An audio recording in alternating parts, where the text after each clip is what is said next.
Hazme oír por la mañana tu misericordia, porque en ti he confiado. Hazme saber el camino por donde ande, porque a ti he elevado mi alma. Aquí comienza nuestro encuentro matinal. Bienvenidos. La reflexión para hoy titula El templo, su orgullo. El texto bíblico es Romanos 1:21. Habiendo ellos conocido a Dios, no lo glorificaron como a Dios ni le dieron gracias. Antes se ofuscaron en vanos razonamientos y su necio corazón se entenebreció. Después de esto descendió a Capernaum, él y su madre y sus hermanos y discípulos, y estuvieron allí no muchos días. Y estaba cerca la Pascua de los judíos, y subió Jesús a Jerusalén. En este viaje, Jesús se unió a una de las grandes compañías que se dirigían a la capital. No había anunciado todavía públicamente su misión e iba inadvertido entre la muchedumbre. En tales ocasiones, el advenimiento del Mesías, que había adquirido tanta preeminencia debido al ministerio de Juan, era a menudo el tema de conversación. La esperanza de grandeza nacional se mencionaba con fogoso entusiasmo. Jesús sabía que esta esperanza iba a quedar frustrada porque se fundaba en una interpretación equivocada de las Escrituras. Con profundo fervor explicaba las profecías y trataba de invitar al pueblo a estudiar más detenidamente la palabra de Dios. Los dirigentes judíos habían enseñado al pueblo que en Jerusalén se les indicaba cómo adorar a Dios. Allí, durante la semana de Pascua, se congregaban grandes muchedumbres. Los atrios del templo se llenaban de una multitud promiscua. Muchos no podían traer consigo los sacrificios que habían de ser ofrecidos en representación del gran sacrificio. Para comodidad de los tales, se compraban y vendían animales en el atrio exterior del templo. Allí se congregaban todas las clases del pueblo para comprar sus ofrendas. Allí se cambiaba el dinero extranjero por la moneda del santuario. Se requería que cada judío pagase anualmente medio siclo como el rescate de su persona, y el dinero así recolectado se usaba para el sostén del templo. Además de eso, se traían grandes sumas como ofrendas voluntarias que eran depositadas en el tesoro del templo, y era necesario que toda moneda extranjera fuese cambiada por otra que se llamaba el siclo del templo, que era aceptado para el servicio del santuario. El cambio de dinero daba oportunidad al fraude y la extorsión, y se habían transformado en un vergonzoso tráfico que era fuente de renta para los sacerdotes. Los negociantes pedían precios exorbitantes por los animales que vendían y compartían sus ganancias con los sacerdotes y gobernantes, quienes se enriquecían así a expensas del pueblo. Se había enseñado a los adoradores a creer que si no ofrecían sacrificios, la bendición de Dios no descansaría sobre sus hijos o sus tierras. Así se podía obtener un precio elevado por los animales, porque después de haber venido de tan lejos, la gente no quería volver a sus hogares sin cumplir el acto de devoción para el cual habían venido. En ocasión de la Pascua, se ofrecía un gran número de sacrificios y las ventas realizadas en el templo eran muy cuantiosas. La confusión consiguiente daba la impresión de una ruidosa feria de ganado, más bien que el del sagrado templo de Dios. Podían unirse voces agudas que regateaban, el mugido del ganado vacuno, los balidos de las ovejas, el arrullo de las palomas, mezclado con el ruido de las monedas y de disputas airadas. La confusión era tanta que perturbaba a los adoradores, y las palabras dirigidas al Altísimo quedaban ahogadas por el tumulto que invadía el templo. Los judíos eran excesivamente orgullosos de su piedad, se regocijaban de su templo y consideraban como blasfemia cualquier palabra pronunciada contra él.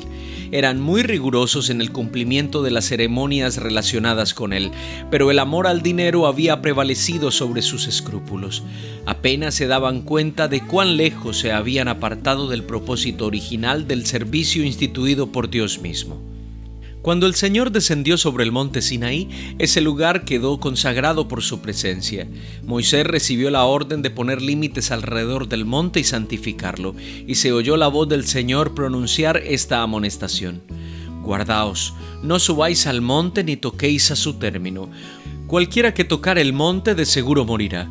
No le tocará mano, mas será apedreado o asaeteado. Sea animal o sea hombre, no vivirá. Así fue enseñada la lección de que donde quiera que Dios manifieste su presencia, ese lugar es santo. Las dependencias del templo de Dios debieran haberse considerado sagradas, pero en la lucha para obtener ganancias, todo esto se perdió de vista. Los sacerdotes y gobernantes eran llamados a ser representantes de Dios ante la nación. Deberían haber corregido los abusos que se cometían en el atrio del templo. Deberían haber dado a la gente un ejemplo de integridad y compasión. En vez de buscar sus propias ganancias, debieran haber considerado la situación y las necesidades de los adoradores y debieran haber estado dispuestos a ayudar a aquellos que no podían comprar los sacrificios requeridos. Pero no obraban así. La avaricia había endurecido sus corazones. Para los judíos el templo era su mayor orgullo. Allí estaba plasmada la presencia de Dios. Allí estaba la gloria de Dios, aquella que recordaban por siglos, haciendo maravillas en favor de su pueblo. Sin embargo, se olvidaron de su Hacedor para fijarse únicamente en las murallas, para fijarse únicamente en las grandes paredes, en los utensilios, en los ritos, mas no en aquel que traería perdón y salvación a toda la humanidad. Pretendiendo ser sabios en su conocimiento, se hicieron necios, y los judíos apartaron su corazón de Dios. Dios quería que su templo fuese una luz. Dios quería que su templo fuese un lugar de testificación donde las personas se llenaran poderosamente con la presencia de Dios y con su Espíritu para obrar conforme a las palabras del Señor. Sin embargo, los judíos habían convertido el templo en una oportunidad de negocio.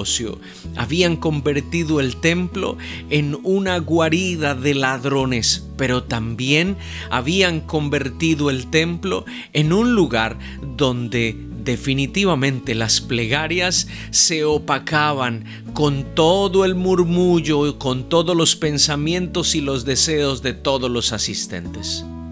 Cada uno buscaba lo suyo, cada uno buscaba una ganancia, cada uno buscaba favorecerse en cada compra, en cada pago, cada uno buscaba su propio beneficio, pero no querían encontrarse con su Creador y su Salvador. Hoy también hay un templo que se ha dedicado y se ha consagrado para que Dios more en él, como también para que todos los servicios que se ofrecen en el lugar es porque así Dios lo demanda y Dios lo permite.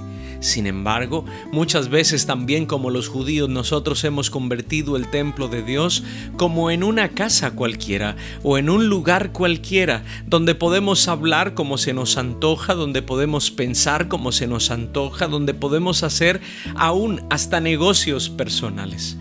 Es triste saber que muchas veces nosotros, juzgando a los judíos en el pasado, estamos cometiendo los mismos errores en el presente.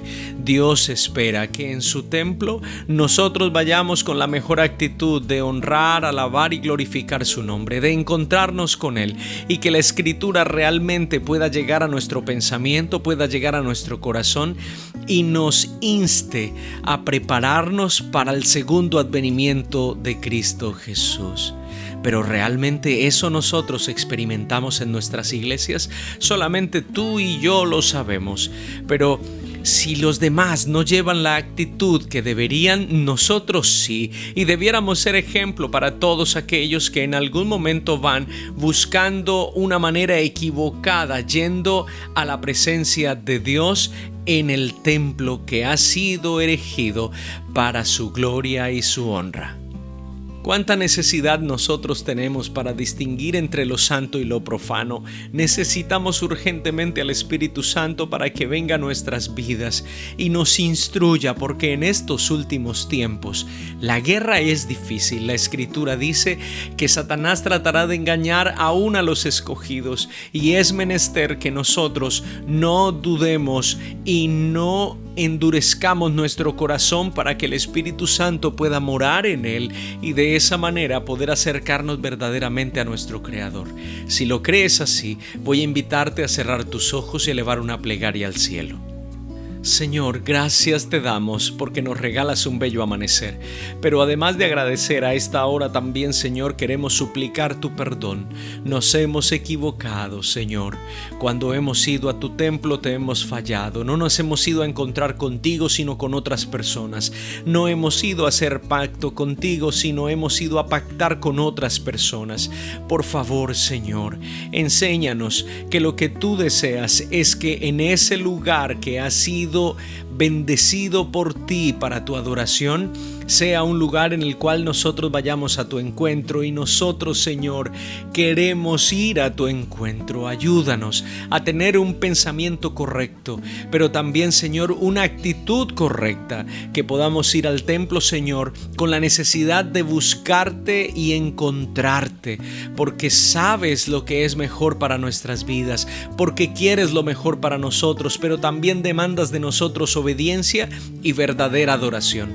Perdónanos, Señor, te hemos fallado, pero te pedimos que por favor a partir de hoy puedas fortalecer en nosotros el espíritu de verdad, y cuando vayamos cada vez al templo, Señor, permítenos ir totalmente reverentes, con una actitud que te glorifique, que te dé gloria y honra, porque solamente tú lo mereces.